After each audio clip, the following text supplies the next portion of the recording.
Jadi satu demi satu simpul lepas. Nah, yang paling mengerikan, sekarang di depan mata kepala kita sendiri kita sedang menyaksikan simpul sholat diacak-acak.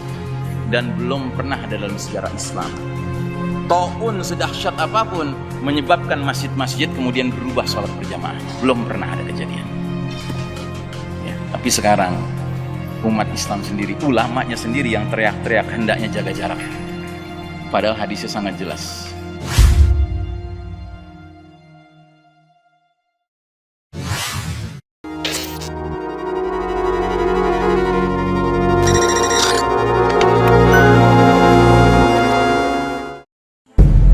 Nabi 15 abad yang lalu telah menggambarkan bahwa sekalipun Islam ini dijamin oleh Allah tidak bisa dikalahkan oleh orang-orang kafir.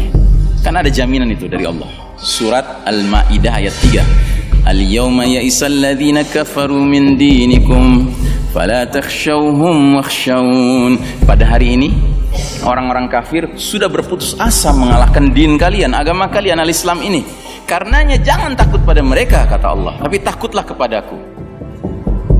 Tapi ingat, putus asa melawan apa? Melawan din ini. Bukan putus asa melawan kaum muslimin, tidak. Orang kafir tidak pernah putus asa melawan kaum muslimin. Karena apa? Mereka tahu kaum muslimin itu beda dengan Islam. Kalau Islam itu mantap, nggak bisa diganggu gugat. Tapi kalau kaum muslimin itu bisa kuat, bisa lemah ya. Bisa berada di rel yang benar, bisa berada di rel yang salah ya. Nah, jadi Nabi pernah menyampaikan suatu hadis tentang ajaran Islam yang karena umatnya itu lemah, kemudian ajaran itu sendiri mengalami pelunturan, pelan tapi pasti.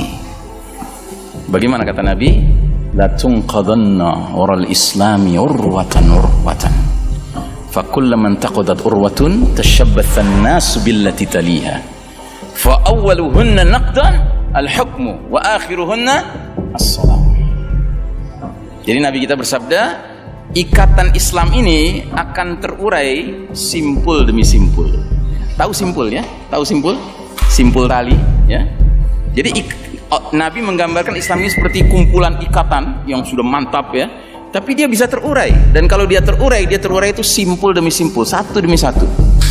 Setiap satu simpul terurai, manusia bergelayutan pada simpul berikutnya. Itu terurai, simpul berikutnya. Itu terurai, simpul berikutnya. Nah, urutannya bagaimana? Yang paling awal akan terurai adalah urusan hukum, dan yang paling akhir terurai adalah urusan sholat ya.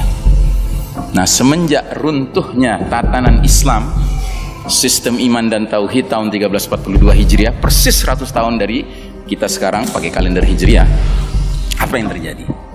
Di negeri-negeri kaum muslimin yang paling awal berubah adalah hukum.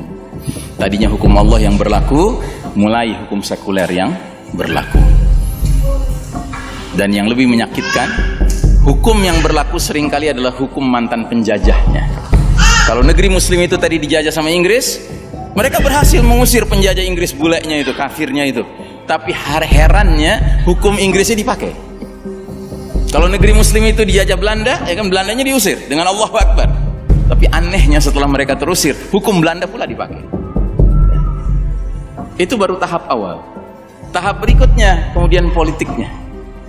Makin lama makin asing kita dengan politik yang dimainkan oleh orang-orang yang secara status mengaku muslim.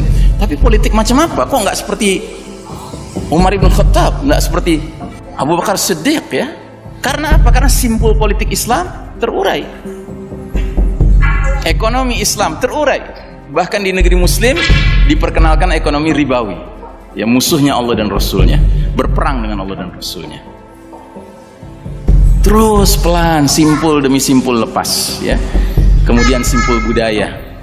Kita dulu kalau menikmati hiburan ya, dalam zaman Islam berjaya, setiap hiburan itu membawa kita kepada zikrullah ya. Seperti antum kalau menikmati hiburan berkuda, itu kan ingat Nabi, ingat para sahabat ya kan, itu zikrullah, mengingat Allah, mengingat jihad fisabilillah. Tapi hiburan-hiburan modern sekarang ini semuanya mengarah kepada fiktor, pikiran-pikiran kotor. Terus simpul budaya lepas, simpul pendidikan lepas ya. Pendidikan sekarang sudah bukan pendidikan Islam. pendidikan sekuler. Maka banyak orang tua tidak mau lagi anaknya bercita-cita menjadi ulama, maunya kalau nggak jadi tukang insinyur jadi tukang dokter. Bangga kali mereka. Terus satu demi satu, simpul medis terlepas ya. Ingat dulu ketika Tibun Nabawi yang tegak, para tabib itu mendidik diri mereka sendiri dan pasiennya bahwasanya wa idza maridtu fahuwa yashfi. Kalau aku sakit Allah yang menyembuhkan. Sehingga kalau pasiennya sembuh, tidak ada tabib yang begini, aku yang menyembuhkan, tidak ada. Dia kembalikan kepada Allah. Dan tidak ada pasien dulu yang menganggap tabib itu segala-galanya. Tidak. Dia tahu tabib cuma berupaya saja. Tapi dalam medis modern sekarang ini, dokter seolah-olah menjadi penentu segala-galanya. Sampai berani mengatakan maaf setelah lihat diagnosa paru-paru Anda, jantung Anda, umur Anda tinggal 3 bulan. Bayangkan, hidup dan mati seperti di tangan dia. Jadi satu demi satu simpul lepas. Nah, yang paling mengerikan, sekarang di depan mata kepala kita sendiri kita sedang menyaksikan simpul sholat diacak-acak. Ya. Bayangkan. Ya. Kok bisa umat Islam sekarang seperti lupa dengan ilmu yang selama ini sudah ditanamkan bahwasanya ibadah mahdoh semuanya haram kecuali yang dicontohkan oleh Nabi SAW. Ya kan? Gitu kan? Hakikatnya begitu. Makanya Nabi mengeluarkan hadis yang terkenal sekali, "Shallu kama ra'aitumuni usolli." Salatlah kalian sebagaimana kalian lihat aku salat. Dan itu bermakna apa? Salat berjamaahlah kalian sebagaimana kalian lihat aku dan para sahabatku salat berjamaah. Ya. Dan belum pernah ada dalam sejarah Islam taun sedahsyat apapun menyebabkan masjid-masjid kemudian berubah salat berjamaah. Belum pernah ada kejadian. Ya. Tapi sekarang umat Islam sendiri, ulamanya sendiri yang teriak-teriak hendaknya jaga jarak. Padahal hadisnya sangat jelas. Gimana Ustaz? No. Ya. Tutuplah celah-celah di antara kalian. Ya. Celah-celah itu menjadi tempat bercokolnya siapa? Syaitan. Furujatin lisyaitan. Ya, menjadi tempat syaitan. Jadi sekarang masjid-masjid itu menyediakan tempat dikasih tanda syaitan di mana posisinya. Ya toh? Dan Nabi pernah sholat, sahabat berjarak sedikit saja. Setelah itu Nabi bilang, aku tadi lihat ada anak domba, syaitan anak domba di celah kalian. Sekarang celahnya besar, bukan anak domba lagi, sekeluarga domba hadir di situ. Suami, istri, anak, mertua, mantu, cucu, semuanya hadir. Ya. Nah, ini musibah besar. Ya. Dan Nabi mengingatkan kita dalam hadis yang lain. Innal yahuda qad sami'u dinahum. Sesungguhnya Yahudi itu sudah putus asa, sudah bosan dengan agama mereka.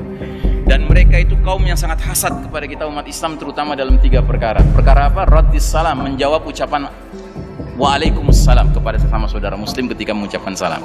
Yang kedua, fi iqamatis sufuf, dalam menegakkan shaf. Kedisiplinan umat Islam menegakkan shaf lurus dan rapat itu membuat hasad kaum Yahudi. Karenanya hari ini Yahudi tertawa terbahak-bahak melihat Masjidil Haram, melihat Masjidil Nabawi. Mereka sudah sukses. Ya. Dan ini dijadikan dalil sama banyak umat Islam di seluruh dunia sekarang. Alah, kamu tuh siapa? Ulama mana kamu? Sedangkan lihat Masjid Nabawi saja, lihat Masjidil Haram saja. Kita harus jaga jarak, kalau enggak kita mati kena virus. Alhamdulillah. Dan yang ketiga, Yahudi itu hasad pada kita dalam urusan apa? Ucapan kaum muslimin di belakang imam sholat wajib mereka ketika sholat jahar, yaitu kalimat amin. Makin keras suara aminnya, makin hasad Yahudi. Yang berarti makin sedikit jumlah jamaahnya, suara aminnya makin kecil. Dan ini yang terjadi di banyak masjid sekarang. Masjid mestinya muat 1000 orang, cuma muat 300 orang. Karena aturannya begitu. Otomatis suara aminnya mengecil. Nah, saudaraku rahimakumullah, tidak ada pilihan lain buat kita. Bahwa kita tetap harus berpegang kepada sunnah Nabi Muhammad SAW. Sebab dengan kita berpegang kepada itu, apapun yang kita hadapi, insya Allah mendatangkan keberkahan dari Allah Ta'ala, mendatangkan perlindungan dari Allah Ta'ala. Dan kalaupun kita setelah menjalankan sunnah Nabi kita sakit, ya sakit itu takdir dari Allah Ta'ala. Hak Allah untuk menguji siapapun dengan penyakit. Tapi yang penting kita tidak boleh mengalahkan ya kedisiplinan kita menegakkan sunnah Nabi dengan alasan apapun, apalagi kalau alasan itu hanya bersifat duniawi.